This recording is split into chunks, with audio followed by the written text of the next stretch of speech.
Welcome to this podcast, Clearing the Haze, Making the Invisible Visible, a podcast that discusses topics that are usually invisible or just hazy. I'm your host, Shachi Irte. Please note, this podcast was recorded during the lockdown in the country with limited available resources. Therefore, the sound quality may not always be at its best. We sincerely apologize for the same. The messages shared here are clear of the haze and enables inclusion for all. Please listen and enjoy. In our episode today, we will explore the trials and tribulations of women in media. World over, the number of women in media are very few. Whether it is behind the scenes or on the field covering a story or wielding a camera to cover a footage, women are a rarity. But we have two women here who have seen success and who have stuck in the media through everything. Welcome our guests. My first guest today is Harvinder Khaital, an award-winning journalist working with the Tribune as assistant editor, which is headquartered in Chandigarh. My second guest is Amarjot, again a Chandigarh-based journalist working for the Tribune. Welcome to this edition of the show. Harvinder, I'll begin with you. All our careers have traversed interesting paths. Share with us your career journey, Harvinder. Thank you, Shachi, for the kind introduction. I've had a very interesting career graph, and it has been a learning experience from day one. I joined the Tribune in 1992, which was 29 years ago, when there were very few women in our office. In fact, out of the editorial strength of about 80 people, there were just 3 women in the newsroom that time and none in the field reporting side. I also joined as a trainee sub-editor. Then gradually, it was the time when the women were still finding their feet. They had just got their own toilet facility for the first time a couple of years before we joined. Earlier, there was no need, so there was no toilet, so we were at that stage. And the only thing that we were asked at the interview was if we would be ready to do night duties. So that was how it was those days. I have fond memories, along with certain trials and tribulations, as you said, that come with being the minority gender in any workplace. Thank you, Harvinder. So with that, I will move to Amarjot. Amar, right now you have a multitude of options, different careers that are available to you. And from the outside, journalism looks quite tough. What made you choose this career?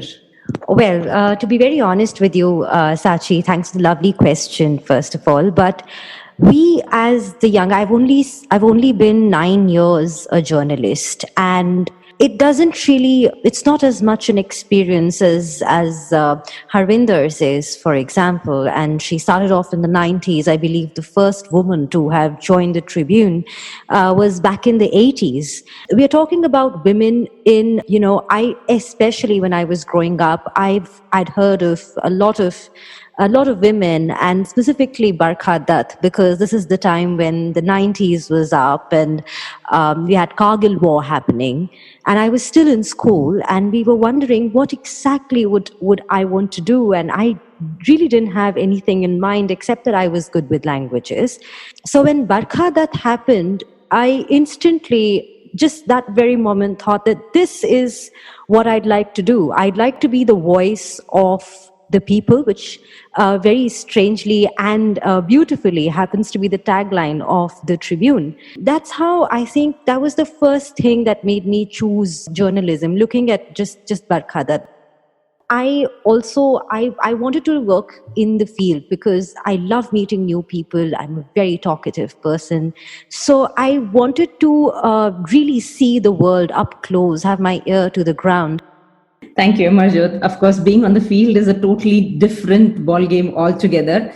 But what I would like to highlight actually is what you stated. Having a role model is so important to get to see where you want to go, what you want to do. I have been consistently reading about how much difference a role model makes, and especially in a woman's career, because there are so few women in the top. And once you get to see a role model, it becomes so much easy for you to say, yes, I'm passionate. This is what I want to do. And I know I have seen a successful person and I know I can be that. Wonderful. Thank you so much for sharing your story with us. Most welcome, Sachi. Amar, what has been your experience? You are in the path of growth. How have you seen, what are your battles? How do you push back when you see a lot of male opinions coming your way? Please share. Just to exist in a male dominated society, just to breathe is difficult sometimes. And see, there are a lot of different kinds of women. I, fortunately or unfortunately, am a radical feminist and quite a rebel as well. So for me, it wasn't easy at all. Even at the entry level, I mean, you got in, but I was judged right from smoking. I don't think anyone gives two hoots about a man standing smoking a cigarette. And in fact, it is considered still very fashionable for men to be in the media organizations and those brooding journalists. And it's something that you see in pop culture. I mean, there's Fear and Loathing in Las Vegas. And you actually see Hunter S. Thompson, again, one of those people who really inspires me. I love his anarchism and his anarcho-synthesis, which he possibly, he bases his ideology on. But it was so okay for Hunter S. Thompson to go shoot up, to go do cocaine, do marijuana, talk about marijuana legalization, and just smoke. For someone like me who is a smoker, I remember just entering the Tribune, for example, and there was a news around the organization that there's this girl, she's walked in, she's possibly from either Delhi or Bombay, and she smokes. The girl who smokes. So I was not Amarjot. I was not even someone who's joined the lifestyle section. I was just a girl who smokes, and that was how, that's the first thing that they saw about me.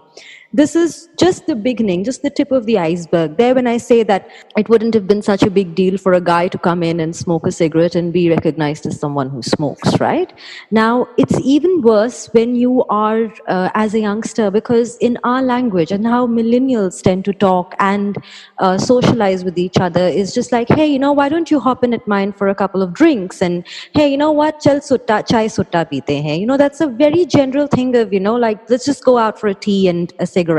But I think we are also dealing with men who are in that particular age group who cannot understand and take that kind of, they don't understand that kind of socializing. For them, it's like, oh, she's loose. Oh, maybe she's looking to, she's inviting some kind of reaction from the other side. So I've actually, on a very personal level, battled that.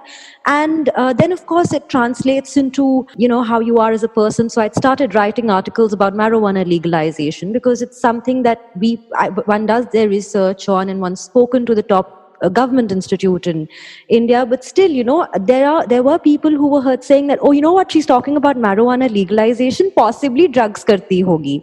So, it's like, it's a very, very ingrained thing of how you see drinking, smoking being really cool for men in media, but not as much for women. And it's the same kind of feminist casteism that comes into play even when you have women bosses or women colleagues. There's a lot that comes into this equation. So I've also had women seniors and women bosses before who have not even recognized marital rape as an issue when I wanted to do a story on it. So we do see a lot of that. And no, I don't see much of change really. I mean, it's there, maybe it's just 1%, 2%, but we still don't have, I keep saying this over and over again, but we don't have female photojournalists. Chandigarh, a small city like this, has never had a female photojournalist ever. So it rattles me. Amarjot, listening to both you and Harvinder just makes me think.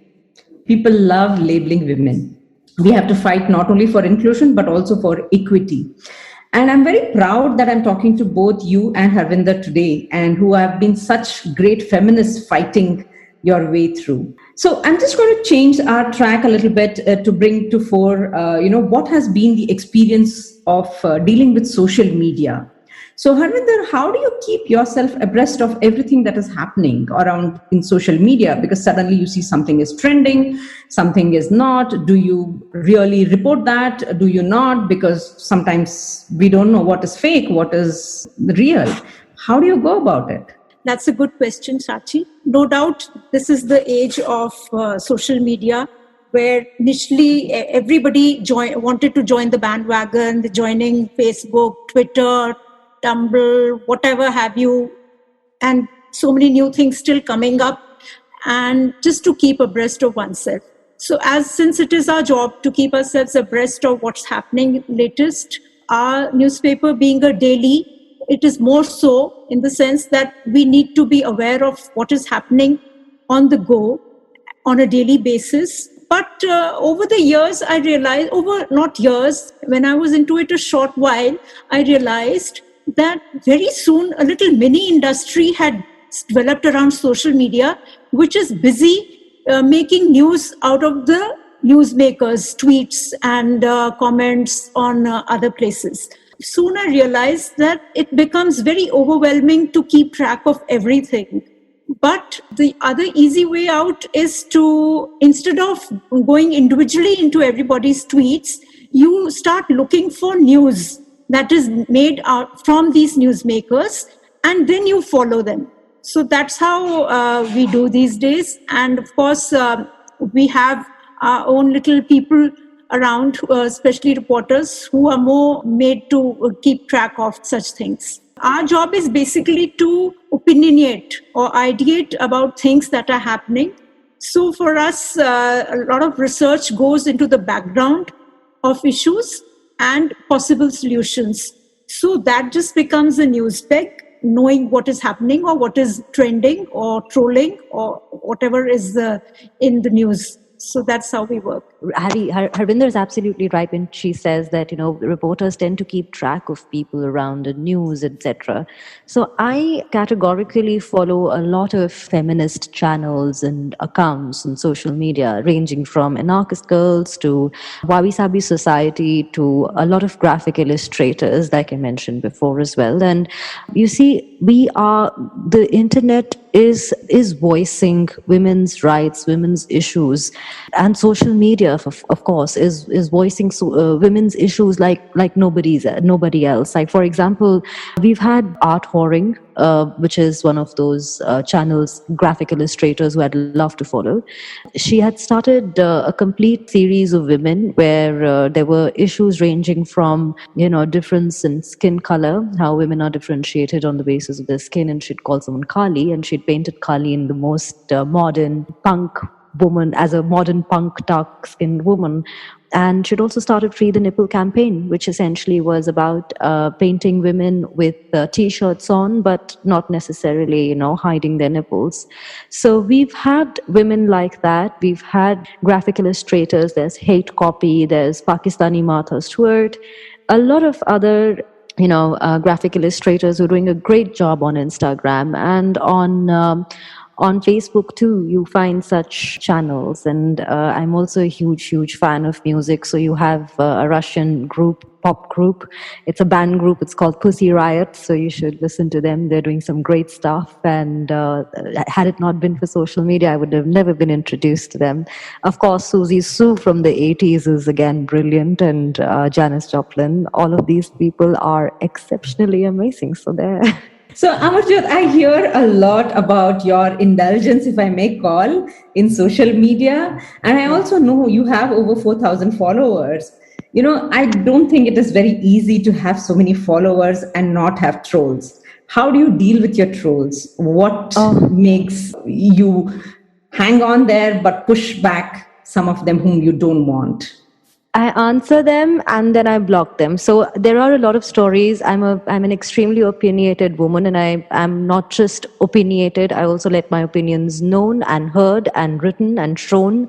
It can be very offensive to a lot of people. So even with the kind of stories that one does, and I talk about Dalit rights, I talk about women rights, because you cannot talk about women's rights in exclusivity to other issues or other oppressed sections of the society. Specifically, when one does stories like these, which are very anti-establishment, and you know that they will ruffle feathers and they're slightly sensitive, you do tend to get a lot of backlash. And sometimes when you're posting the story or your videos on internet, it becomes even more difficult. I remember covering student politics. Student politics is another it's a very difficult, sensitive space to be in, because there are a lot of other student groups involved.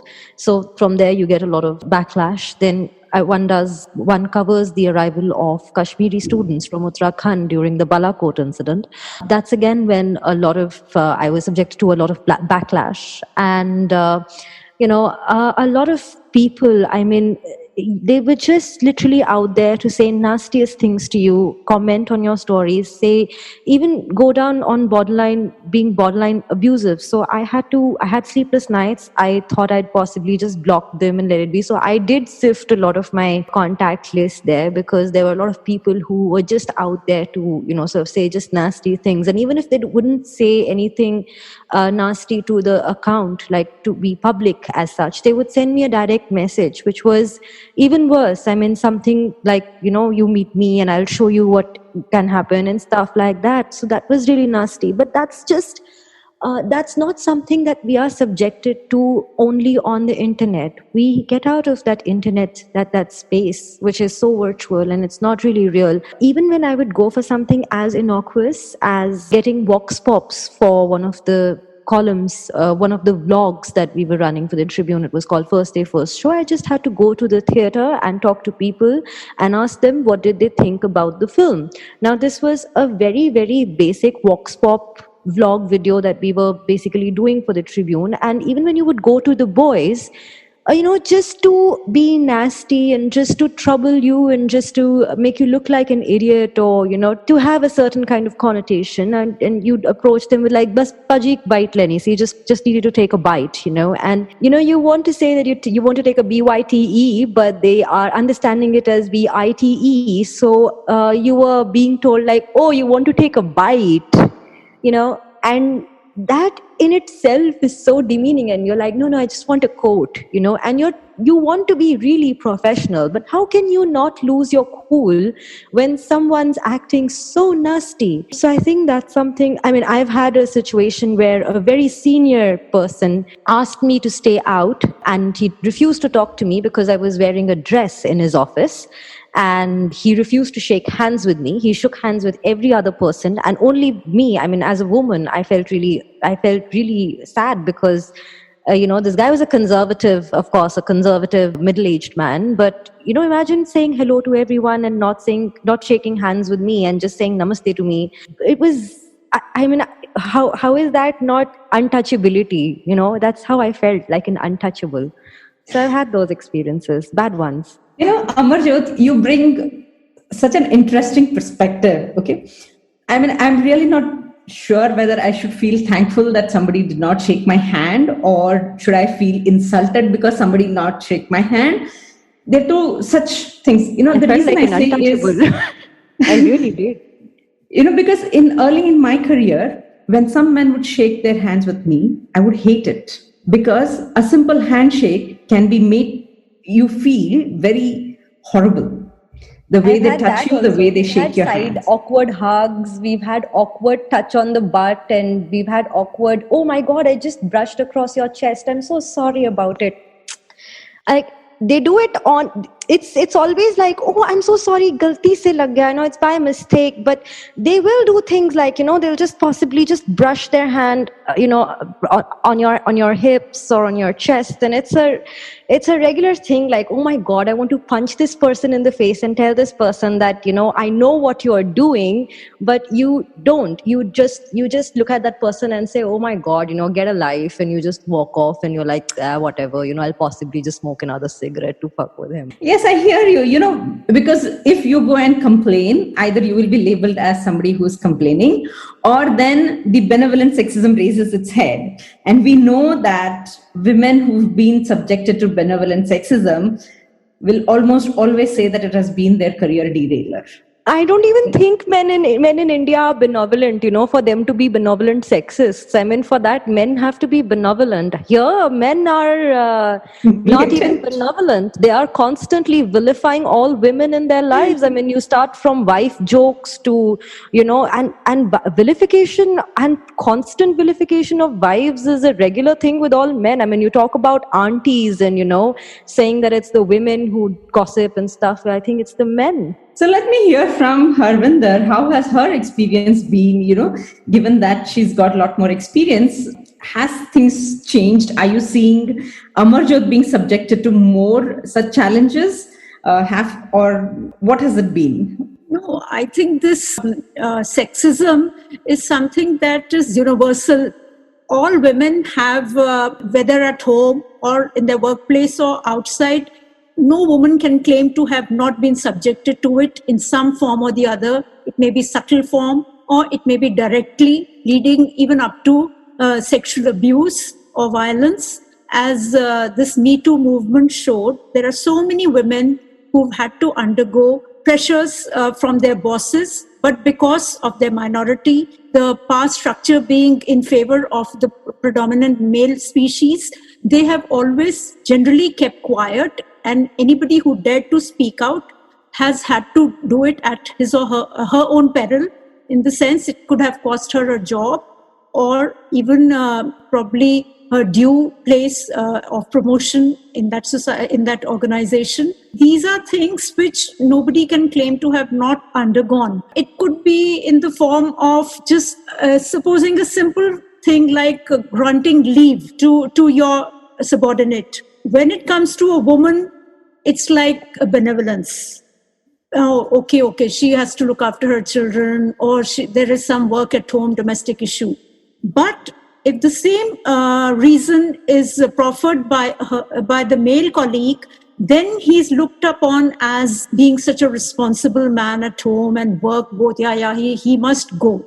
So those kind of sniggerings and scoffing and mocking at people, women, making fun of them indirectly, those things are the ways in which things where you just kind of either you smile or make a brave face about it and carry on, or sometimes you answer back also, and then the situation keeps simmering for a few days, and then since we have to carry on with the work, things then sort out among themselves. But it's also, this thing is not only about seniors, even juniors I have seen. As I got positions of authority, when you pass orders or you ask your juniors to do certain work, then you realize that the men, they do not take so kindly to orders from women bosses, unlike their male colleagues, even though it's the same thing, it's work. But the gender issue comes in between, where you are always at kind of alert or attention. There's a red zone. So those kind of things, we all have to face. So women end up facing so many things. First is we seek support, we seek we want to prove ourselves, first to ourselves and then to the society. And then along with that, we get so many barriers, but we still persist. Perseverance is our, I think, greatest strength, right? Along with that, we do celebrate our success. So, I want to ask you, Harvinder, what has been your most coveted moment in your career? Shachi, in these 30 years, early on in the Tribune, there was a rule that one could get promotions only after a certain number of years. So early on, we realized and we learned to even covet the promotions which came with due time, and not necessarily because of some extraordinary work that you may have done during that time. These things, I think around 6 years old in the profession, I won the Prem Bhatia Fellowship for doing my work on farmers' condition in Punjab. So that was one good thing. Alongside, I was teaching in Punjab University Mass Comm department as a guest lecturer. So that also gave me a lot of moments of happiness of course, I mean, I enjoyed my work. I used to feel proud of the editions or of the editing work that I had done. Or then, along with it, I got opportunity to go out in the field and report stories. So those things, they added a little bit of jazz to my work. Otherwise, the desk job can be quite dull and dreary. So those were the things that happened. And now I feel happy that I am at a stage where it is considered one of the peaks of a career to be able to write editorials or be connected with associated with the edit and op-ed pages. So I can say I have reached there. But of course, there are so many other glass ceilings yet to be breached.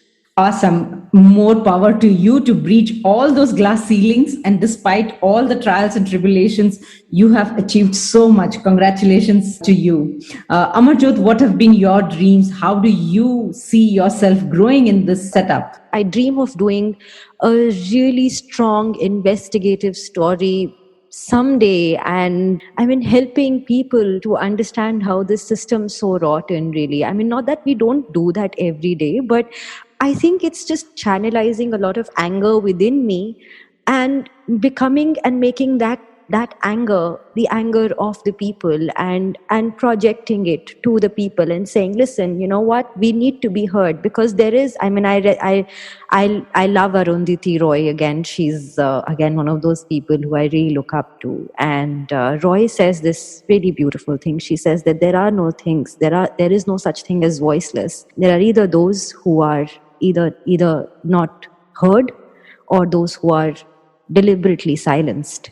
Now, that is what I'd like to tap into. Those are my dreams, my aspirations. To really, I don't know if I'd want to do anything, because I'm not really, I'm very indie in my journalism style also. I'm very basic. I'm not, I don't do mainstream stuff. So I think if I'd really want to do something, it is to really bring gender issues also, to talk about them. I remember one of the highlights, that one of the stories that I did that gave me a lot of strength and a push to do such stories ahead was to interview Bant Singh on Father's Day and World Music Day. I listened to this song by Word Sound Power. They were making meaningful music at that point in time. And Bant, a little bit about Bant, in 2003-04, his daughter was gang raped. He's a Dalit Sikh who fought against his oppressors, and those men, upper caste men who had raped his daughter, and he had sought justice. But in turn, he had his arms and legs were chopped off by these upper caste men.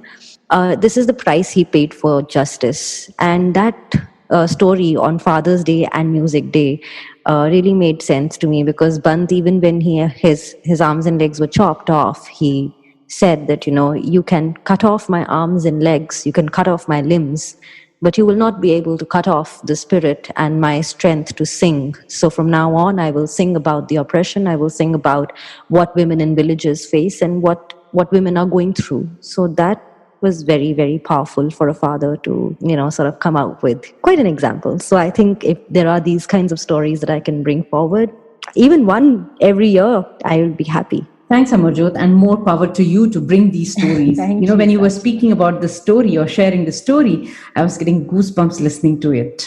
Oh, Bant is he's my hero. In fact, there are many such ordinary people with extraordinary stories. And Bant, there is an entire novel which has been written about Bant Singh by Nirupama Dutt. One must read it. She was one of the first to have gone and interviewed him also. So Nirupama Dutt is another contributing editor in the Hindustan Times. So yes, also a poet and an author. Thanks. So I hope we will get to read more of your stories, more investigative journalism that you do, uncover the oppression. And let's hope that as we progress, we don't have to have these horrible stories, but have at least happy stories with good endings. That is my wish. And with that, we all career women really have a role to play to pay it forward and encourage more women to come into mainstream voices, is what I would say, whether they want to use journalism, whether they want to be editors, whether they want to be writers, poets, whatever. But the more voices we hear, I think the more we will be able to get them into mainstream. So how is that you are paying it forward? Harvinder, I did hear you say you are teaching at the Punjab University. What else are you doing to mentoring women, to encourage them to come to mainstream media? It is like when I was new to this profession and all bosses were male that time, few women had just joined, and so we were all at the junior most level. So that time I used to see that how men behaved, even if not directly, but indirectly with women in their very pompous manner, as if they were talking down to you and not talking to you at an equal level, unlike the other male colleagues. So that time I had resolved and promised myself that the day I go to that side of the table, I will not behave in this manner with my women colleagues. So that's one promise that I made to myself, which I always keep in mind when I'm dealing with my junior women colleagues. And that's, I think, a big thing. If each one of us behaves like that, it can make a lot of difference. And I just hope that our seniors also now start looking at women in a more equitable manner. Thank you, Harvinder. More power to you to encourage more women, to ensure inclusivity is embraced and workplaces become much more livelier and easier to work for, irrespective of their genders. Amarjot, any last words that you'd like to share for our listeners? I can totally vouch for what Harry's saying here. As for me, well, I'm not really, I mean, I'm just a senior staff correspondent and not really in the position of authority. But what we have started to do, I can tell you, is that we've started on field developing more sources which are women. So most of my sources, when I say 90% of my sources are actually women, and they are so they are so welcoming, and then they're also the kind of people who would need help. And your sources are, it's always a give and take. So you take information, and then obviously you're doing things in return. And reporters, unfortunately, it's no teamwork. Unlike the desk, it's all you are a one-man army. And I'm sorry, I'm going to stop you here. It's a one-person army. Yeah, one person. Yeah, I'm so sorry. Yes, it's a one-woman army in my case. Let's use that word instead. So, yeah, in that case, you are looking at how you want to grow yourself, but at the same time, you're also looking at women around you and how to make them grow. I will also voice my opinion on how women are not given crucial beats which are directly linked with society. For example, crime. It has been a regular trend in media organizations that someone who covers crime is 90% of the times a man, which makes it difficult to get the other side of the story. What I hear you say is that at the end of the day, the more voices you hear and the different perspectives that people bring to the table will help us unearth the real stories. Thank you so much for being our wonderful guest today, and more power to supporting women in the media. Thank you very much. Thank you for inviting us. Thank you, Sachi. Thank you. Thank you for listening in. For this episode, we would like to thank our two guests, Harvinder Khaitan and Amarjot, Alliance Francaise of Chandigarh, Ophélie Bellin, Director, Alliance Francaise, Chandigarh, the French Embassy, the French Institute, and the Alliance Francaise Network in India for producing the show. Our special thanks to Hemant Sarang and his team for their advice and technical support. Please do subscribe and review the show on various podcasting platforms and on the website afindia.org/podcast. Listen into the voices that are often invisible but powerful enough to clear the haze.